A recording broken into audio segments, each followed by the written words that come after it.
జై తెలంగాణ. ముందుగా మా అభ్యర్థులను మీకు పరిచయం చేస్తా. 1వ వార్డు అభ్యర్థి సోదరిమణి కోటగల్ల రమ్య రాజేష్ గారి కారు గుర్తు కోటేసి మీరందరూ రమ్య రాజేష్ను దీవించాలని ప్రార్థిస్తా ఉన్నాం. 12వ వార్డు సోదరిమణి చెక్కపల్లి శ్రీలేఖ రాజు గారిని కారు గుర్తు మీద ఓటేసి మీరు దీవించాలని కోరుతా ఉన్నాం. 13వ వార్డు అభ్యర్థి ఆశ సులోచన స్వామి సోదరిమణి సులోచనమ్మని మీరందరూ కూడా కారు మీద ఓటేసి గెలిపించాలని ప్రార్థిస్తా ఉన్నాం. 14వ వార్డు దొమ్మాట భూపాల్ తమ్ముడు దొమ్మాట భూపాల్ గారిని కారు గుర్తు కోటేసి గెలిపించాలని కోరుతా ఉన్నా. 15వ వార్డు పల్లె మీనా రామస్వామి గౌడ్ గారు. మీనా ఇదివరకు కూడా మంచిగా పనిచేసింది. మా రామస్వామి గారు మంచి అనుభవజ్ఞుడు. మా మీనాను మీరందరూ కూడా ఆశీర్వదించాలని కోరుతా ఉన్నాం. 16వ వార్డు తమ్ముడు దేవుని రాజు గారు. రాజుది జోష్ బాగున్నది. 17వ వార్డు చాలా అనుభవజ్ఞులు. గతంలో మన మాజీ సర్పంచ్ మా సోదరిమణి వడ్లకొండ సుభద్ర శ్రీధర్ గారు. సుభద్రమ్మ గతంలో మంచిగా అనుభవం ఉంది కనుక మీరు గెలిపించండి. తప్పకుండా మంచి సేవ మీ అందరికీ చేస్తుందని సుభద్రమ్మని గెలిపించాలని కోరుతా ఉన్నాం. ఇక మా మాజీ ఎంపీపీ మా అన్న రవీందర్ అన్న గారి సతీమణి 19వ వార్డు శ్రీరామ్ సంగీత గారిని అందరూ కూడా దయచేసి శ్రీరామ్ సంగీత రవీందర్ గారిని కారు గుర్తుపై ఓటేసి మా సంగీత అక్కను గెలిపించాలని ప్రార్థిస్తా ఉన్నాను.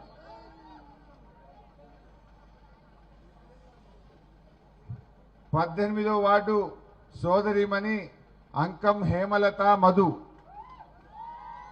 18 అంకం హేమలత మధు గారిని కారుపై ఓటేసి దీవించాలని కోరుతా ఉన్నాం. 20వ వార్డు లొంక రాజవ్వ లచ్చయ్య గారు. రాజక్క ఇంతకుముందు కౌన్సిలర్గా బాగా పనిచేసింది. మా రాజవ్వ లచ్చయ్య గారిని మీరందరూ కారుపై ఓటేసి మా రాజక్కను గెలిపించాలని కోరుతా ఉన్నాను. గౌరవనీయులు మన దుబ్బాక శాసనసభ్యులు మిత్రులు నాకు అత్యంత ఆత్మీయులు కొత్త ప్రభాకర్ రెడ్డి గారు,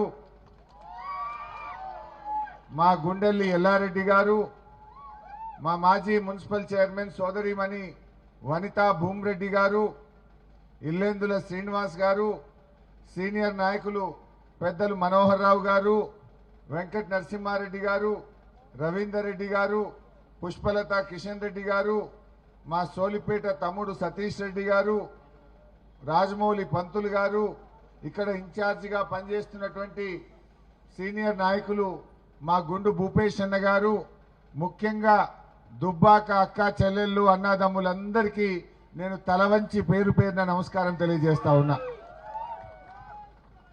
ఈ ఎన్నికలు చాలా ముఖ్యమైన ఎన్నికలు. సరే నేను ఎమ్మెల్యేగా ఉన్నా, మీ దయతో ప్రభాకరన్ ఎమ్మెల్యేగా ఉన్నాడు. కానీ ఈ ఎన్నికలు మీకు ముఖ్యమైనవి. రేవంత్ రెడ్డి కుర్చీలకెళ్ళేం దిగిపోయేది లేదు, లేదా కేసీఆర్ గారు ఇప్పుడు ఎక్కే ఎలక్షన్ కాదు ఇది. కానీ మీకు సంబంధించిన ఎన్నికలు. మీరు ఆలోచించి ఓటేయాలి. ఇప్పుడు రేవంత్ రెడ్డి గారు పోయిన అసెంబ్లీ ఎన్నికల ముందు 6 గ్యారంటీలు అమలు చేస్తా అని బాండ్ పేపర్లు ఇచ్చి ఒట్లు పెట్టుకొని ప్రామిసరీ నోట్లు రాసి అధికారంలో వచ్చిండ్రు, కుర్చీ మీద కూర్చున్నాడు. ఏం చెప్పిండ్రు మనకు 2.5 ఏళ్ల కింద? కాంగ్రెస్ గెలిస్తే 2000 పింఛన్ 4000 చేస్తామన్నారు. అక్క చెల్లెళ్లకు కేసీఆర్ కళ్యాణ లక్ష్మి ఇచ్చిండు, మేము తులంగా బంగారం కల్పిస్తాము అన్నారు. మహిళలందరికీ నెలకు 2500 జీతం పడ్డట్టు బ్యాంకులలో వేస్తాము అన్నారు. కేసీఆర్ 10,000 రైతు బంధు ఇచ్చిండు, మేము 15,000 ఇస్తాము అన్నారా? అదేవిధంగా ఆడపిల్లలకు స్కూటీలు ఇస్తామన్నారు. మా చదువుకున్న పిల్లలకు ఏడాదిలోగా 2 లక్షల ఉద్యోగాలు ఇస్తాము అన్నారు. ఇట్లా 420 హామీలు ఇచ్చింది. మరి 420 హామీలు ఇస్తే 2.5 ఏళ్ళైంది. ఒక్కటన్నా అమలైందా అక్క? ఒక్కటన్నా అమలైందా? అయింది, ఒక్కటైంది. బస్సు తప్ప అంత తుస్సే. అవునా కాదా? ఆ బస్సు సంగతి కూడా మీకు తెలుసు. భార్యకు ఫ్రీ, భర్తకు డబుల్ టికెట్. అవునా కాదా? భార్యకు ఫ్రీ అంటుండు, భర్తకు డబుల్ టికెట్ కొడుతుండు, ఆడికాడికి చేసిండు. అంతేనా? దయచేసి ఆలోచన చేయండి. ఎందుకు ఈ మాట మీకు ముఖ్యమైన ఎన్నిక అంటే, ఈ తప్పితే మళ్ళీ 2.5 ఏళ్ళ దాకా రేవంత్ రెడ్డి దొరుకుతాడా? అందుకే రేవంత్ రెడ్డికి అర్థం కావాలి. ఇప్పుడు పొద్దున్న లేస్తే రేవంత్ రెడ్డి ఏం మాట్లాడుతుండు? మన కేసీఆర్ని పట్టుకొని తిడుతుండు, నన్ను పట్టుకొని తిడతాడు. హరీష్ రావును ఇంత పొడుగున్నవేందే అంటాడు. నేనేం చేయాలి? దేవుడు నన్ను పొడుగు పుట్టించిండు, నేనేం చేస్తూ? నిన్ను పొట్టిగా పుట్టించిండు, నన్ను పొడుగు పుట్టించిండు. నా పొడుగును పట్టుకొని తిడతాడు రేవంత్ రెడ్డి. ఏ మీటింగ్లో పోయినా నన్ను తిడితే ఏమొస్తుంది? కేటీఆర్ను పట్టుకొని, ఆయనకి ఇంగ్లీష్ రాదు రేవంత్ రెడ్డికి. కేటీఆర్ మంచిగా అమెరికాలో చదువుకున్నాడు, మంచిగా మాట్లాడతాడని కేటీఆర్ను పట్టుకొని తిడతాడు. మన పెద్ద సార్ కేసీఆర్ తెలంగాణ తెచ్చింది ఎవరు? తెలంగాణ తెచ్చింది ఎవరు? రైతు బంధు పుట్టించింది ఎవరు? కళ్యాణ లక్ష్మి ఇచ్చింది ఎవరు? దవాఖాన పోతే దుబ్బాకలో 100 పడకల ఆసుపత్రి కట్టి బిడ్డ కాన్పు చేసి కేసీఆర్ కిట్ ఇచ్చింది ఎవరు? ఇవాళ ఇంటింటికి మంచినీళ్ళు ఇచ్చి అక్క చెల్లెలు బిందెలు పట్టుకోకుండా రోడ్డు మీదకి రాకుండా మంచినీళ్ళు ఇచ్చింది ఎవరు? కాళేశ్వరం ద్వారా దుబ్బాకకు కాలువలలో నీళ్లు తెచ్చింది ఎవరు? ఇవాళ ఇట్లా చెప్పుకుంటూ పోతే ఒక 100 చేసిండు కేసీఆర్. సరే, పొట్టోడు హుషారు లేడు, డేంజర్ నడు. అయితే ఈరోజు నేనేమంటున్నా అంటే, దేవుని దయ నీ అదృష్టం, లాటరీ తగిలింది, ముఖ్యమంత్రి అయినావు. ఓకే, అయినా ఉన్నప్పుడు నువ్వు కేసీఆర్ కంటే మంచిగా పని చేయి. కేసీఆర్ 2000 ఇచ్చిండు, నువ్వు 4000. కేసీఆర్ కళ్యాణ లక్ష్మి ఇచ్చిండు, నువ్వు తులం బంగారమి. అరే కేసీఆర్ 10,000 రైతు బంధు ఇచ్చిండు, నువ్వు 15,000. కేసీఆర్ 24 గంటల కరెంట్ ఇచ్చిండు బాయి కాడ, నీకెందుకు ఇయ్యే శాతం అయితే లేదు? మున్పటి లెక్క కరెంట్ వస్తుందా బాయి కాడ? సాయంత్రం 5 గంటలకు పోతే పొద్దుగాల 5 గంటలకు వస్తున్నది, 12 గంటలకు వచ్చింది కరెంట్. ఎరువులు బస్తాలు మున్పటి లెక్క దొరుకుతున్నాయా? కేసీఆర్ ఉన్నప్పుడు ఆటో డ్రైవర్కి చెప్తే ఇంటికాడ బాయి కాడ 4 సంచులు వేసిపోయిండు. ఇదేంది? పొద్దుగాల లేచి లైన్ కడితే ఒక సంచి దొరుకుతలేదు. ఎరువు బస్తాలకు తిప్పలు. రైతు బంధు పడ్డదా? ఇప్పుడు పడ్డదా? యాసంగి పంట ఇగో ఫిబ్రవరి నెల వచ్చినా రైతు బంధు వల్లే. ఇప్పటికీ 5 రైతు బంధులు 2 ఇచ్చిండు, 2 ఎగబెట్టిండు. మరి యాసంగి ఏం చేస్తాడో తెలియదు. ఇంకా వచ్చిందా రైతు బంధు? రైతు బంధు రాదు, ఎరువు బస్తాలు దొరకాయి, కరెంటు చక్కగా రాదు. ఇంతకు మించి రేవంత్ రెడ్డి చేసిందేమని ఉన్నదా చెల్లె? అంటే కొత్త ఏమి ఇయ్యలే, ఉన్నవి బంద్ పెట్టిండు. బతుకమ్మ చీరలు బంద్ అయినాయా లేవా? రంజాన్ తోఫా బంద్ అయిందా లేదా? దవాఖాన పోతే కేసీఆర్ కిట్ బంద్ అయిందా లేదా? మా బెస్తోళ్లకు ముదిరాజులకు శాప పిల్లల పథకం బంద్ అయిందా లేదా? మా గొల్ల కురుమోళ్లకు గొర్రె పిల్లలు ఇచ్చే పథకం బంద్ అయిందా లేదా? దళితులకు దళిత బంధు బంద్ అయిందా లేదా? పిల్లల ఫీజు రియంబర్స్మెంట్, చదువుకునే పిల్లలకు స్కాలర్షిప్లు, ఫీజుల పైసలు కూడా బంద్ అయినాయి. ఉన్నాయి బంద్ పెట్టుడు తప్ప కొత్తగా ఇచ్చిందేమన్నా ఉన్నదా అని నేను అడుగుతా ఉన్నా. అందుకే మనం ఏం చేయాలి? మాట్లాడితే కేసీఆర్ తిడతాడు. కేసీఆర్ని పట్టుకొని ఏమంటాడు? నిన్ను మైకులేందే.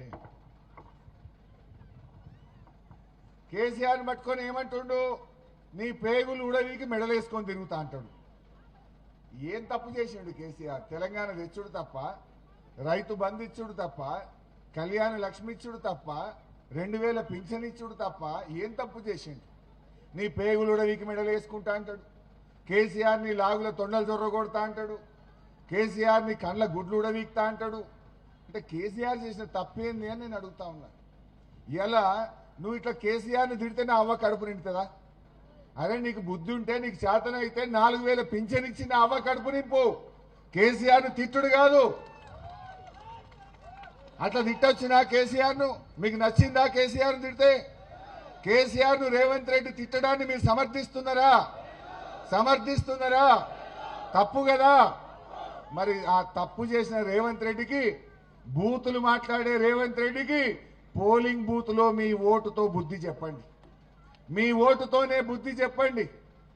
ఇలా రేవంత్ రెడ్డి రైతు రుణమాఫీ ఏమన్నాడు అక్క, కనబడ్డ దేవుడి మీద ఒట్టు పెట్టిండు.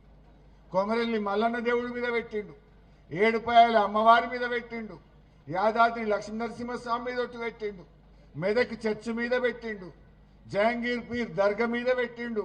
15 ఆగస్టు కల్లా రుణమాఫీ చేస్తా అన్నాడు. అయిందా? చారణ మందికి అయింది, 12 మందికి ఎగబెట్టిండు. దేవుణ్ణే మోసం చేసిన రేవంత్ రెడ్డి మనం చేయడా చెల్లే? బాగా ఆలోచించండి. ఇలా అందుకే మెదక్ జిల్లాకు రాలే, అటటు తిరిగిండు. నిజామాబాద్ వేయిండు, కర్నార్ వేయిండు, ఈ పక్కపొంట వరంగల్ వేయిండు. మెదక్కు రమ్మంటే వత్తలేడు. ఈడ హరీష్ రావు ఉన్నాడు, ఈడ గెలిచేటట్టు లేదు. కాంగ్రెస్ వాళ్ళు రమ్మన్నారట మెదక్కు. రమ్మంటే రేవంత్ రెడ్డి మీ ముఖానికి ఒక్కటి కూడా గెలిచేటట్లేరు రా, వచ్చి నా ఇచ్చేది పోతుంది, నేను రాను మెదక్ అన్నాడు. చుట్టూ తిరిగిడు తప్ప మెదక్కు రాలే. మెదక్ వచ్చే ముఖం లేదు రేవంత్ రెడ్డికి. మెదక్ వస్తే మా ఏడుపాయల అమ్మవారు ఊకుంటుందా? మా కొమరెల్లి మల్లన్న ఊకుంటాడా? నువ్వు దేవుణ్ణి మోసం చేస్తే ఆ దేవుడు మొదలే మా ఏడుపాయల అమ్మవారు చాలా పవర్ఫుల్, కొమరెల్లి మల్లన్న చాలా పవర్ఫుల్. ఇలా దేవుళ్ళను మోసం చేసి ముఖం లేక ఇవాళ మెదక్ జిల్లాకు రేవంత్ రెడ్డి రాలేదు, వచ్చే ముఖం లేదు. దయచేసి మీరు ఆలోచన చేయండి. ఇప్పుడు ఇట్లా ఏది రుణమాఫీ చూస్తే అట్లా ఉన్నది. ఏదైనా ఒక్క స్కీమ్ అని ఉన్నదా? ఇప్పుడు వెనకట మున్సిపాలిటీలో దోమలు వస్తే నేను ఫాగింగ్ చేపిస్తుంటే, ఏదా పొగ కొడుతురు దోమల కోసం. ఇప్పుడు అది కూడా బంద్ అయింది. ఫాగింగ్ ఉన్నదా? ఫాగింగ్ లేదు కానీ ఫ్రాడింగ్ మాత్రం ఉన్నది. అదేమో scam, Hyderabad calendar, job calendar లేదు కానీ స్కామ్ క్యాలెండర్. నెలకొక స్కామ్ చేస్తుండ్రు రేవంత్ రెడ్డి. జాబ్ క్యాలెండర్, పిల్లలకు 2 లక్షల ఉద్యోగాలు ఇస్తా, నెల నెల ఇస్తా అన్నాడు. నెల నెల జాబ్ క్యాలెండర్ రాలేదు కానీ స్కామ్ క్యాలెండర్ మాత్రం ఇచ్చిండబ్బా రేవంత్ రెడ్డి.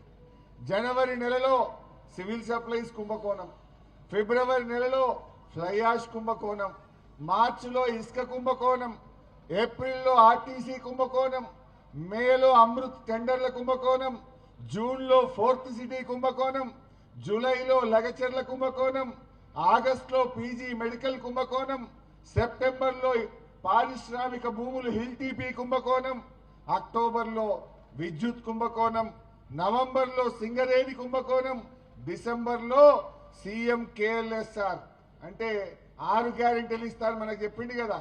6 గ్యారెంటీలు ఇయ్యలే కానీ ఆయన బినామీ కంపెనీకి 6,000 కోట్ల టెండర్లు మాత్రం కట్టబెట్టిండు రేవంత్ రెడ్డి. ఇగో గిదాను చేసేది. దీనికోసమా నువ్వు ముఖ్యమంత్రి అయింది? ఏవి 6 గ్యారెంటీలు? దాని గురించి మాట్లాడే ముఖం లేదు. అందుకే నేను ఎందుకు నేను మీకు గుర్తు చేస్తున్నా అంటే, ఈ ఎన్నిక మీకు ముఖ్యమైంది అన్న. నేనేం కొత్తగా ఎమ్మెల్యే అయ్యేది లేదు, ప్రభాకరన్ అయ్యేది లేదు, కేసీఆర్ ఏమి ఎక్కేది లేదు, రేవంత్ రెడ్డి దిగిపోయేది లేదు. కానీ రేవంత్ రెడ్డికి సురుకు పెట్టాలి. రేవంత్ రెడ్డి బిడ్డ, నువ్వు అవ్వ తాతలకు 4,000 ఇస్తాని మోసం చేసినావు, అక్క చెల్లెళ్లకు 2,500 ఇస్తాని మోసం చేసినావు. అందుకే దుబ్బాకలో నిన్ను గుద్దుతే నీకు దిమ్మ తిరగాలి. నేను రేపొద్దున అసెంబ్లీలో అడగద్దా రేవంత్ రెడ్డిని? ఏమని అడగాలి? ఇగో దుబ్బాకలో నువ్వు 4,000 ఇయ్యలేదు కనుక, నువ్వు తులం బంగారం ఇయ్యలేదు కనుక, నువ్వు కేసీఆర్ కిట్టు బంద్ చేసినావు కనుక దుబ్బాకలు అందరు కలిసి నిన్ను సీరి చింతగట్టిను రేవంత్ రెడ్డి, ఇప్పుడన్నీ ఈరాబయ్య అంట అనద్దా? ఇది మీకోసం ఈ ఎన్నిక. ఈ ఎన్నిక మీకు ముఖ్యం. లేకపోతే ఏమంటాడు రేవంత్ రెడ్డి? నేను 4,000 ఎగబెట్టినా, 2,500 ఎగబెట్టినా, ఉద్యోగాలు ఎగబెట్టినా, ఫీజు రియంబర్స్మెంట్ ఎగబెట్టినా, 2 సార్లు రైతు బంధు గోష్పారేసినా, అయినా నాకే ఓటేసింది, ఇచ్చేదే లేదు పో హరీష్ రావు కూర్చో అంటాడు అన్నాడా? అవన్నీ మనకు రావాలంటే ఆయనకు సురుకు పుట్టాలనా వద్దా? ఆయనకు తెలిసి రావాలనా వద్దా? మోసం చేసిన వాడికి బుద్ధి చెప్పాలనా వద్దా? ఇంకో మాట అంటున్నా, ఇప్పుడు 2.5 ఏళ్ళైంది ఈ కాంగ్రెస్ గవర్నమెంట్ వచ్చి. 2.5 ఏళ్లలో దుబ్బాక లేదని ఒక్క పని చెప్తారా వాళ్ళు చేసింది? ఒక్క పని. ఇప్పుడు ఆ బస్ స్టాండ్ ఎవరు కట్టిండ్రు? ఈ దుకాణం ఎవరు కట్టిండ్రు? ఏదన్నా చూడు, ఫైర్ స్టేషన్ ఎవరు తెచ్చిండ్రు? డబుల్ బెడ్రూమ్ ఇల్లు ఎవరు కట్టిండ్రు? ఆ స్కూలు కేసీఆర్ స్కూల్ ఎవరు కట్టిండ్రు? దుబ్బాకల రోడ్లు ఎవరు చేసిండ్రు? ఈ సర్కిల్ డెవలప్ చేసింది ఎవరు? అసలు ఏమన్నా ఒక్క పని 2.5 ఏళ్లలో కాంగ్రెస్ వాళ్ళు చేసిన పని ఒక్కటన్నా చూపిస్తారా? దుబ్బాకల ఒక్కటన్నా చూపిస్తారా 2.5 ఏళ్లలో? ఇక బీజేపీ వాళ్ళు వస్తారు, వాళ్ళు ఏమైనా చేసిండ్రా? బీజేపీ వాళ్ళు ఏమైనా చేసిండ్రా? ఇద్దరు ఒకటే, ఆయన హైదరాబాద్లో గరుస్తాడు, ఈయన ఈ దుబ్బాకల గరుస్తాడు. బీజేపీ వాళ్ళు కాంగ్రెస్ వాళ్ళు తిట్టుడే తిట్టుడు తిట్టుడు తప్ప చేసుడు ఏమన్నా ఉన్నది అసలే? నేను ఒక మాట అంట, ఇప్పుడు ఇలా మా అవ్వ బుక్కడి తింటుందంటే కేసీఆర్ ఇచ్చిన 2,000 కాదా? మా బీడీలు చేసే చెల్లెకింత ఆసరైందంటే కేసీఆర్ ఇచ్చిన 2,000 కాదా? మరి కాంగ్రెస్ వాడు వచ్చి 4,000 ఇస్తే మా అవ్వ బతుకుతుంది, కానీ కేసీఆర్ను తిడితే నా అవ్వ బతుకుతుందా? నా అవ్వకు 4,000 కావాలి, కేసీఆర్ను తిట్టుడెందుకు? నీళ్ళు ఎట్లా వాడు అయ్యా జాగిరా. మా తమ్ముడు కిషన్ రెడ్డి అంటుండు, అన్న కాలువల నీళ్ళు ఎత్తలేవి అంటుండు. కాళేశ్వరం కట్టింది కేసీఆర్, కాలువ తవ్వింది కేసీఆర్. నువ్వు నీళ్ళు ఇవ్వకపోతే నేను కొత్త ప్రభాకర్ రెడ్డి పోతాం, బరాబర్ గేట్ ఎత్తుతాం, నీళ్లు తెస్తాం. వాడేవాడు నీళ్ళు ఇయ్య కూడా ఆపేది. డబుల్ బెడ్రూమ్ ఇళ్లకు పట్టాలి, వాడిని అయ్యే జాగిర. డబుల్ బెడ్రూమ్ లో జాగా తీసుకున్నది, ఇండ్లు కట్టించింది మా రామలింగన్న, ఇచ్చింది మా కొత్త ప్రభాకర్ అన్న. వాడు మీ తెరువు వస్తాడా ఏమి? బరాబర్ పట్టాలు నేను ఇప్పిస్తా కదా. కాంగ్రెస్ వానికి అలా ఉన్నా అది ఆడ మా ప్రభాకర్ అని చెప్పి నేను మోరీలు కొన్ని తిప్పలున్నాయన్న అన్నాడు. తప్పకుండా అవన్నీ చేయించే బాధ్యత కూడా మేము తీసుకుంటాము అని చెప్పి నేను మనవి చేస్తా ఉన్నా. ఇకపోతే మీరు ఇంకా ఆలోచించండి. నేను నిన్న తూప్రాన్ పోయినా, మొన్న పోయినా తూప్రాన్ పోతే గిట్లే మాట్లాడుతుంటే దన్మని ఒక ఆమె నా చేయి పట్టుకున్నది. ఏం పేరమ్మా అంటే పెంటమ్మ అన్నది. ఏంది పెంటక్క అన్న?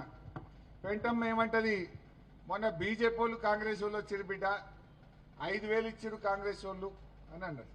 అరే గట్ల పైసలు తీసుకుంటావా పెంటక్క? నియత ఉండాలి కదా. అన్నం పెట్టిన వాళ్ళ కేసీఆర్ను కాపాడుకోవాలి కదా. ఇప్పుడు కరోనా వస్తే కూడా 10 కిలోల బియ్యం ఇచ్చి కేసీఆర్ 3 ఏళ్ళు కాపాడుకున్నాడు. 1,500 రూపాయలు ఇచ్చిండు. కరోనా వస్తే ఎవరు వచ్చిందమ్మా? నేను వచ్చిన కదా దుబ్బాకకు. దుబ్బాకలో, అక్బర్పేటలో, భూంపల్లిలో ఈ పక్కన కరోనా వస్తే అందరు భయపడిపోతుంటే నేను ధైర్యంగా ఇళ్లకి పోయి ఊర్లకి పోయి మేమున్నాం భయపడకండి అని ధైర్యం చెప్పి కడుపులో పెట్టి కాపాడుకున్నాం మేము ఆ రోజు. ఈ బీజేపీ వాడు వచ్చిండా? కాంగ్రెస్ వాడు వచ్చిండా? ఎవడొచ్చిండు ఆ రోజు? అయితే ఆ పెంటమ్మ అంటది, నువ్వు ఎట్లా మర్చిపోతావు పెంటక్క, కేసీఆర్కి ఇంత మంచిగా నీకు అన్నం పెట్టిండు అని నేనన్నా. అట్లా కాదు బిడ్డ, నాకు మాత్రం గంత తెలియదా? నా బిడ్డ పెళ్లికి కళ్యాణ లక్ష్మి కేసీఆర్ ఇచ్చిండు. కాన్పు అయితే దవాఖాన పోతే కేసీఆర్ కిట్ ఇచ్చిండు. ఇవాళ నేను బీడీలు చేస్తే నాకు 2,000 పింఛన్ వస్తుంది. ఈ 3 కేసీఆర్ చేసిండు, నేను ఎట్లా నీయద్దు తప్పుతా అన్నది. మరి 5,000 ఎట్లా తీసుకున్నావు అని నేనన్నా. లేదు ముందే మనసులా ఒట్టు అనుకున్న దేవునికి, దేవుడా దేవుడా ఇది ఉత్తుత్త ఒట్టు, నేను నా ముందే అనుకున్నా, ఉత్తుత్త ఒట్టు పెట్టుకుంటున్నా, ఇవి మా పైసలే అని చెప్పి ముందే దేవునికి చెప్పుకొని తీసుకున్నా సార్, నేను అట్లేం విమానం తప్ప సారు అన్నది. అంటే నేను అన్న పెంటక్క అయినా గవ అవసరమా నీకు అన్న. అట్లా కాదు బిడ్డ, ఎలక్షన్ అప్పుడు బాండ్ పేపర్ ఇచ్చిపోయింది కాంగ్రెస్ వాళ్ళు. నెలకు 2,500 బ్యాంకులో ఇస్తామన్నారు. నెలకు 2,500 అంటే ఇప్పుడు కాంగ్రెస్ వాళ్ళు వచ్చి 26 నెలలు అయింది. 26 నెలలు నెలకు 2,500 అంటే నాకు 65,000 నా బ్యాంకులో పడాలి. 65,000కి ఇప్పుడు ఎంత వచ్చినాయి బిడ్డ? 5,000 కదా వచ్చినాయి. 5 తీసుకున్నా ఆ కాంగ్రెస్ వాళ్ళకి ఇంకా 60,000 అడకరాపో అని చెప్పిందట. రేవంత్ రెడ్డికి చెప్పి ఇంకా 60,000 అడకరా, గప్పుడు ఓటేస్తా అప్పటిదాకా ఓటేయ పోనరభై అన్నదట. 5 తీసుకున్నది 65 ఏపో అన్నదట. మరి మా దుబ్బాక అక్క జిల్లాలు ఏమంటారు మరి? ఇప్పుడు రావాలనా వద్దా? పెంటక్క చెప్పింది మనసున పట్టిందా లేదా? ఏమంటావు చెల్లె? ఇప్పుడు బీడీలు చేసే చెల్లెలు దుబ్బాకలు ఉన్నారు. 2,000 ఎవరిచ్చింది చెల్లె? నీ గుండె మీద చేసుకో. నిజంగా మళ్ళా కేసీఆర్ గెలిస్తే నీకు 4,000 రాకపోనా? ఈ కాంగ్రెస్ వాడు వచ్చి నిన్ను మోసం చేయలేదా? సరిగా బీజేపీ వాడు ఏది ఇయ్యడు, అడుగుతుంది అన్ని మాటలు తప్ప. వాడు రూపాయికి రెత్తి మీద రూపాయి పెట్టే శారణ రాదు. పనికాహారం దేశంలోనే పనికాహారం తీసేస్తుంటే ఈడేమిస్తాడు? ఇంకా మొత్తం భారతదేశంలో దానికి తూట్లు పెట్టిండ్రు. ఇప్పుడు పనికాహార పథకానికే తూట్లు పెట్టిండ్రు. మొత్తం దేశమే బంద్ పెడుతున్నారు. మొన్నటిదాకా నువ్వు ఎమ్మెల్యే ఉన్నప్పుడు నువ్వే కదా తీసేసింది. ఇవాళ కొత్తగా చెప్పేది ఏముండదు. సరే ఏది ఏమైనా మా బీడీలు చేసే అక్క చెల్లెలు అందరూ కూడా ఆలోచన చేయండి. ఇప్పుడు రేపు మళ్ళా 2 ఏళ్ల తర్వాత ఎవరి గవర్నమెంట్ వస్తుందమ్మా? ఎవరు గెలుస్తారు మళ్ళా 2 ఏళ్లకు? వస్తాడు కదా కేసీఆర్. ఇప్పుడు మీ దయ ఉంటే ఇప్పుడు నేను పరిచయం చేసిన 20 మంది బీఆర్ఎస్ వాళ్ళు గెలుస్తారు. ఎన్నేళ్ల కోసం గెలుస్తారు వీళ్ళు? 5 ఏండ్లు. 2 ఏళ్ల తర్వాత గవర్నమెంట్ ఎవరిది? మరి నేను ఉంటా కదా మంత్రిగా. మళ్ళీ ఏదైనా దుబ్బాక కమ్మి పడితే దగ్గరుండి నేను చేయించనా? ఊకుంటానా నేను? ఇవాళ దుబ్బాకకు ఆనాడు రామలింగన్ ఉన్నా, ఇవాళ కొత్త ప్రభాకరన్ ఉన్నా, ఇవాళ మార్కెట్ కానీ, ఆ మినీ ట్యాంక్ బండ్ కానీ, ఈ రోడ్లు కానీ, ఫ్లైఓవర్లు కానీ, ఆ బస్సు డిపో మూతపడితే ఆ బస్సు డిపోను తెరిపించుడు కానీ, ఈ బస్ స్టాండ్ కానీ, ఆ వెజ్ నాన్ వెజ్ మార్కెట్ కానీ, నాకు దుబ్బాక మీద ప్రేమ ఉంటుంది, కేసీఆర్ కు దుబ్బాక మీద ప్రేమ ఉంటుంది తప్ప ఇంకేమన్నా ఉంటుందా? ఇవాళ గిరగిర తిరిగిపోతున్నారు. బీజేపీ వాడు మొన్న ఒక మంత్రి వచ్చిండు, కేంద్ర మంత్రి. నిన్న ఇంకొక కాంగ్రెస్ ఆయన మంత్రి వచ్చిండు. ఏమన్నా రూపాయి ఇచ్చిండ్రా వాళ్ళు? ఒక్క రూపాయి. అరే ఢిల్లీకి వెళ్ళి వస్తే ఏమైనా దేవాలి కదా దుబ్బాకకు? ఉతే మాటలు, ఉతే మాటలు. అరే గంత మంచి వెంకటేశ్వర స్వామి గుడి ఎవరు కట్టింది చెల్లె? ఎంత మంచిగున్నది. అరే దేవుడన్నా కేసీఆరే, గుడి అన్నా కేసీఆరే, బడి అన్నా కేసీఆరే. దుబ్బాకల బడి కట్టింది కేసీఆరే, గుడి కట్టింది కేసీఆరే కదా. మినీ ట్యాంక్ బండ్ కట్టింది కేసీఆర్ కదా. మనం కూడా 100 పడకల ఆసుపత్రి, ఎంత మంచి ఆసుపత్రి. నేను కదా ఆరోగ్య మంత్రిగా డయాలసిస్ సెంటర్ పెట్టించిన, అక్కడ ఐసీయూ పెట్టించిన. ఏ కాంగ్రెస్ ఓటు చేసిండు చెల్లె? ఏ బీజేపీ ఓటు చేసిండు చెల్లె? ఆ బీజేపీ వాళ్ళు చెప్పారు వెనకట గెలిస్తే ఇంటికి 2 ఎడ్లు, బండ్లు, దవాఖాన్లు చాలా చెప్పారు, రైలు. ఏమైనా వచ్చినా ఇక నేను అది మాట్లాడేదండి, అది గెలిచేది లేకపోయేది లేదు. మా అంటే గెలిస్తే ఒకటి, లేకపోతే అది కూడా ఉండదు. దాని గురించి మాట్లాడు కూడా దండుగా. కాకపోతే నా తన్లాట ఏంటంటే రేవంత్ రెడ్డికి సురుకు పెడితేనే మీ స్కీమ్లు అన్నీ వస్తాయి. ఇప్పుడు కొత్త కేవలు ఎక్కేది లేదు, కొత్త కేవలు దిగేది లేదు. మీకు 6 గ్యారెంటీలు అమలు కావాలి, నీకు 4000 పింఛన్ రావాలి, నీకు తులం బంగారం రావాలి, నీకు మహాలక్ష్మి 2500 రావాలి, నీకు సరిగ్గా టైం మీద రైతు బంధు పడాలి, నీకు ఎరువులు సకాలంలో దక్కాలంటే రేవంత్ రెడ్డికి మనము బుద్ధి చెప్పాలి. గట్లయితేనే మనకి ఇవన్నీ పథకాలు వస్తాయి. మరి ఇన్ని ఎగబెట్టినా, ఇంత మోసం చేసినా, ఇంకా దుబ్బాక గడ్డ మీద ఓటు పడితే ఆయన ఏమంటాడు? నేను కేసీఆర్ను మంచిగా తిట్టినందుకే ఓట్లు పడతాయి అని అనడా? అట్లా తిట్టుడు మనం ఒప్పుకుంటామా? ఏ గుండెనన్ను ఇక్కడ ఒప్పుకుంటుందా కేసీఆర్ను తిట్టుడు? మీరు ఆలోచించండి, కేసీఆర్ని అట్లా తిట్టొచ్చా? అందువల్ల మనం బుద్ధి చెప్పాలి. నాలుకకు వస్తావు, ఎవరికి వస్తాయి? రేవంత్ రెడ్డి నాలుకకు వస్తావు, అది తిట్టినందుకు గుంపు మేస్త్రికి వస్తావు. ఇక మనం నాలుక కోసుడొద్దు, వాడి లెక్క ఖరాబ్ అవుడొద్దు. ఇప్పుడు వెనకట ఒక సామెత ఉండే, ఎలుకతోలు తెచ్చి ఏడాది ఉతికినా నలుపు నలిపే గాని తెలుపు కాదు అన్నారు. అవునా? అట్లే రేవంత్ రెడ్డి నువ్వు ఎంతన్నా చెప్పు, అది కుక్కతోక వంకర. అది నోరిప్పితే బూతులే మాట్లాడుతుంది. మాట్లాడినప్పుడు తిట్లు తప్ప పనికొచ్చే పని ఒకటి కూడా ఉండదు. ఇప్పుడు వేమన పథకము, వేమన చెప్పింది ఒక మాట ఉంటుంది, ఒక పద్యం. బొగ్గు పాలడుగు బావున మలనందు అని వేమన అన్నాడు. అంటే బొగ్గును పాలతోని గడిగినా కూడా బొగ్గు అయితే తెల్లబడదు, పాలే నల్లబడతాయి. అంతేనా కదా? బొగ్గును పాలతో గడిగితే ఏమవుతుంది? బొగ్గు తెల్లబడుతుందా? పాలు మాత్రం నల్లబడతాయి. అట్లనే రేవంత్ రెడ్డికి మనం ఈయన హార్వర్డ్ పోయినా, ఈయన అంతరిక్షం పోయినా, ఆయన బూతులు మారాయి, ఆయన రీతి మారది, ఆయన మనిషి మారడు. ఈ మారడం గురించి మనం తక్కువ మాట్లాడుకుందాం ఇవాళ. ఎందుకంటే తెలంగాణ ప్రతిష్ట దెబ్బతిన్నది. నా బాధ ఏంటంటే ఇవాళ కేసీఆర్ గారు వచ్చిన తర్వాత తెలంగాణ విలువ పెరిగింది. ఎందుకు? దుబ్బాక భూముల విలువ పెరగలేదా? చుట్టుపక్కల భూముల విలువ పెరిగిందా లేదా? కేసీఆర్ వచ్చినాక భూముల విలువ పెరిగింది, మనుషుల విలువ పెరిగింది, తెలంగాణ ప్రతిష్ట పెరిగింది. రేవంత్ రెడ్డి వచ్చిన తర్వాత భూముల విలువ తగ్గింది, తెలంగాణ ప్రతిష్ట దెబ్బతింటున్నది. తెలంగాణలో పెట్టుబడులు రావడం లేదు. అందువల్ల నా బాధ ఏంటంటే మనం సాధించుకున్న స్వరాష్ట్రం మన కళ్ళ ముందు సర్వనాశనం కావద్దు. ఈ తెలంగాణ మంచిగా ఉండాలన్నదే మా తన్లాట. ఇంకా ఆటో డ్రైవర్లు ఉన్నారు, వాళ్ళకెంత బాధమ్మా. ఆటో డ్రైవర్లు వాళ్ళ బతుకులు కూడా రోడ్ల మీద పడ్డాయి. ఏడాదికి 12,000 ఇస్తా అని వాళ్ళను కూడా మోసం చేశాను. అసలు మోసం చేయని మనిషి ఉన్నాడు ఎవడన్నా? రేవంత్ రెడ్డి. రేవంత్ రెడ్డి చేతిలో దేవుడే మోసపోతే మనం ఎంత? దేవుణ్ణే మోసం చేసిన గండు కదా. అందువల్ల దయచేసి ఆలోచన చేయండి. ఎవడో మా బామ్మరిదో, మా గల్లోడో, మా కులపోడో, మా పక్క పంటోడో అని ఓటేస్తే నష్టపోయేది నువ్వే. ఎందుకంటే ఇది నీ బతుకు తెరువు, ఇది నీ భవిష్యత్తు, ఇది తెలంగాణ భవిష్యత్తు. అందువల్ల మనము నష్టపోవద్దు, మోసపోవద్దు. ఇది మన బతుకు తెరువు, మన భవిష్యత్తు. ఇది కుర్చీల కొట్లాట కాదు. కేసీఆర్ ఇంకా 2.5 ఏళ్ళ దాకా కాడు, 2.5 ఏళ్ళ వెనుక బరాబర్ అవుతాడు. మేమేమి ఎమ్మెల్యే ఉన్నాం, మాకు కొత్తగా వచ్చేది ఏం లేదు. కానీ ఇది తెలంగాణ భవిష్యత్తు. మా అవ్వ తాతల 4000 భవిష్యత్తు, నా అక్క చెల్లెల 2500 భవిష్యత్తు, నా బీడీలు చేసే చెల్లెలకు 4000 వచ్చే భవిష్యత్తు, నా పిల్లలకు ఉద్యోగాలు వచ్చే భవిష్యత్తు, నా చదువుకునే పిల్లలకు కాలేజీలో ఫీజు రియంబర్స్మెంట్ వచ్చే భవిష్యత్తు. ఇది మనందరి భవిష్యత్తు. మనుషుల ముఖాలు చూడకుండా మనకొక్కటే కనబడాలి. బూతులకు పోగానే కారు కేసీఆర్ని యాడ్ చేసుకోండి. దయచేసి కారు గుర్తు మీద ఎవరన్నా కానీ వాళ్ళతో పనిచేయించే జిమ్మెదారి ప్రభాకర్ అన్నది నాది. మేం బాధ్యత తీసుకుంటాం. ఇక పువ్వు గుర్తు గురించి నేను ఎక్కువ మాట్లాడతలేను. అవసరమా? ఏమన్నా ఉన్నదా ఇటు మొక్కన వాసన? అది వాడిపోయింది, కమలం వాడిపోయింది. వాడిపోయిన కమలం గురించి మా రెక్కలు ఊడిపోయేదే తప్ప రెక్కలు ఊడిపోయే కమలం గురించి నేను ఎక్కువ మాట్లాడి నా నోరు కూడా ఖరాబ్ చేసుకోదలుచుకోలే. ఇక ఈ పోలీసు వాళ్ళని అడ్డం పెట్టుకొని కాంగ్రెస్ వాళ్ళ గిర్ర గిర్ర తిరుగుతురు. పాపం ఆ పోలీసు వాళ్ళ కడుపు కూడా కొట్టిండు రేవంత్ రెడ్డి. వాళ్ళకు కూడా ఇచ్చే పైసలు బంద్ పెట్టిండు. పోలీస్ స్టేషన్ అలవెన్స్ వస్తలేదు, పోలీసు వాళ్ళ బండ్ల పెట్రోల్కు పైసలు వస్తలేవు, పోలీసు వాళ్ళకు సరెండర్ లీవ్ వస్తలేదు. వాళ్ళు కూడా మనుషులే కదా, వాళ్ళకు కూడా కడుపు ఉంటుంది కదా పోలీసు వాళ్ళకు. ఇలా పోలీసు వాళ్ళకి కడుపు కూడా ఎండుతున్నది. వాళ్ళ పిల్లలకు ఫీజులు కట్టడానికి కూడా పోలీసు వాళ్ళకి పైసలు లేవు. పోలీసు వాళ్ళకు మోసం, ఆటో డ్రైవర్లకు మోసం, రైతులకు మోసం, కూలీలకు మోసం, మహిళలకు మోసం, విద్యార్థులకు మోసం, నిరుద్యోగులకు మోసం, దేవుడికి కూడా మోసం. మోసం దేవుడు ఉన్నాడా? అటువంటి రేవంత్కు మనమే ఓటుతో గుణపాఠం చెప్పాలని చెప్పి కోరుతూ జై తెలంగాణ. పెంటక్క ముచ్చడి ఆదుకుందా? మళ్ళీ చెప్పాలా?